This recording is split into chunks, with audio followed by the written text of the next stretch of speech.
মনের ভিতরের কষ্টগুলো যদি কাউকে বলতে পারতাম, এরকম একজন মানুষ যদি পাইতাম যে ভিতরের কষ্টগুলো বলে মনটা হালকা করতে পারতাম, তাহলে হয়তো আমাকে ধন্য মনে করতাম।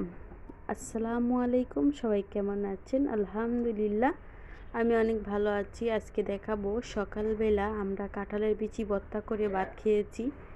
আসলে কাঁঠালের বিচি তো এখন সবার ঘরেই আছে, আর এভাবে ভর্তা করলে কিন্তু অনায়াসে 1 প্লেট ভাত খাওয়া যায়। মানে খুবই মজা হয় ভর্তাটা। আমার তো এখন আবার দেখে জিভে পানি চলে আসছে। যাই হোক, এভাবে ভর্তা করে খেয়েছি, খুবই মজা লাগছে।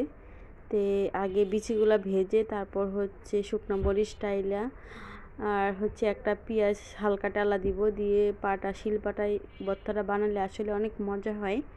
যারা বানান এভাবে তারা তো জানেন যে এটা আসলে খুবই মজার একটা ভর্তা। আর আমার মিষ্টি মিষ্টি আপু ভাইয়ারা প্লিজ একটি লাইক দিয়ে দিবেন, যারা লাইক দিতে ভুলে গিয়েছেন। একটা লাইক দিলে কি হবে, ভিডিওটা অন্যজনের কাছে পৌঁছাতে সাহায্য করবে। আসলে বুঝতেছি না কি করব, ইউটিউবিং কি ছেড়ে দিব নাকি করব। আপু ভাইয়ারা বলবেন তো, আমাকে একটু সাহস দিবেন। তো এখানে হচ্ছে আমার দাদি আর আমি বিচিগুলো বেছে নিচ্ছি, তারপর হচ্ছে শিলপাটায় বেটে নিব আর কি। সরিষার তেল দিয়ে মাখালে ভর্তাটা অনেক মজা হয় খেতে। কে কীভাবে বানিয়ে খান কমেন্ট বক্সে জানাতে ভুলবেন না। আর আজকে বেশি কিছু শেয়ার করতে পারলাম না, আসলে আমার ছেলে অনেক জ্বালায়। তো যতটুকুই পারছি আপনাদের সাথে শেয়ার করলাম আর কি। ভর্তাটা এভাবে বানাতে আসলে অনেক কষ্ট হয়, কিন্তু খেতে মজা। জানি না ইউটিউব থেকে কী পাবো না পাবো, মানে ভিডিও তো করতে হয়, প্রতিনিয়ত ভিডিও দেওয়ার চেষ্টা করি। একটা ভিডিও করতে কিন্তু অনেক কষ্ট হয়। প্লিজ আপুরা ভিডিওটা টেনে টেনে দেখবেন না। এখানে হচ্ছে হালকা থেতো করে তারপর হচ্ছে বেটে নিব। ভিডিওটা হয়তো একটু লং হয়ে গেছে, কি বলবো, আসলে মানুষকে বেশি আপন ভাবতে নাই। আপন ভাবলে মানুষ অনেক কষ্ট দেয়, অনেক একটা এর ভিতরে আছি আর কি, যা বলতে পারতাছি না আপনাদেরকে আমি। এখানে হচ্ছে আমি মরিচটা বেটে তারপর হচ্ছে পেঁয়াজটা হালকা করে বাটবো, একবারে মেশাবো না। ইউটিউবে তো আমরা সবাই কাজ করতে আসছি, দেখেন আমরা যদি ছোট ইউটিউবাররা যদি একজন আরেকজনের সাহায্য না করি, তাহলে কিন্তু আমরা এগিয়ে যেতে পারবো না।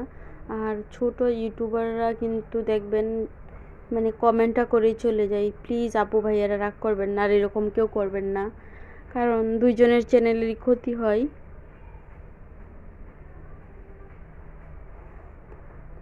দেখবেন যারা বড় বড় ব্লগার তাদেরকে দেখবেন যে ওরা একসঙ্গে ভিডিও করে, একসঙ্গে ঘুরতে যায়, মানে কতটা ওদের ভিতরে মিল মহব্বত। তো আমরা যদি ছোট ইউটিউবাররা যদি একে অপরকে সাহায্য করি, তাহলে হয়তো দেখবেন আমাদের ইউটিউবে আমাদের ভিডিওতে অনেক ভিউজ হবে, অনেক লাইক পড়বে। আমরা হিংসা না করে একে অপরকে সাহায্য করি, আর মানুষের উপকার করলে শুনছি আল্লাহ তাআলা খুশি হয়।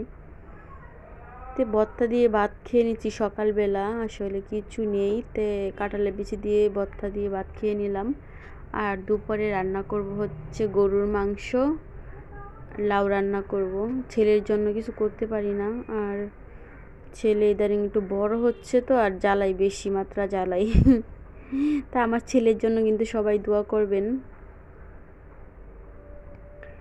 আপুরা কি খাবেন? খাইলে চলে আসেন, গরম ভাতের সাথে কাঁঠালের বিচি ভর্তা, ওয়াফ, অসাধারণ। তো সবাই ভালো থাকবেন। তে হচ্ছে দুপুরবেলা লাউয়ের তরকারি দিয়ে আর গরুর মাংস দিয়ে খেয়ে নিব। আমার দাদি বাড়তেছে, ভাবলাম আপনাদের সাথে একটু শেয়ার করি। আজকে তো কোনো ভিডিও শ্যুট করতে পারলাম না, ছেলে গালি যন্ত্রণা করে। তে যারা এই পর্যন্ত ভিডিওটা দেখছেন, প্লিজ আমার চ্যানেলটি সাবস্ক্রাইব করে পাশে থাকবেন। আর গরুর মাংসের কালারটা কিন্তু অনেক সুন্দর আসছে, আর এটা আমার দাদি রান্না করছে। গরুর মাংসটা আসলে অনেক সুন্দর হয়েছে, খেতেও মাশাআল্লাহ অনেক মজার ছিল। তো এই পর্যন্তই, ভালো থাকবেন সবাই। সবাইকে অসংখ্য অসংখ্য ধন্যবাদ। আমার ভিডিওটি আসলে আজকে কথা বলতে মানে পারতেছি না, আজকে মনটা অনেক খারাপ, মানে কি বলবো, ভাল লাগতেছে না কেন জানি। তো সবাই ভালো থাকবেন, আল্লাহ হাফেজ।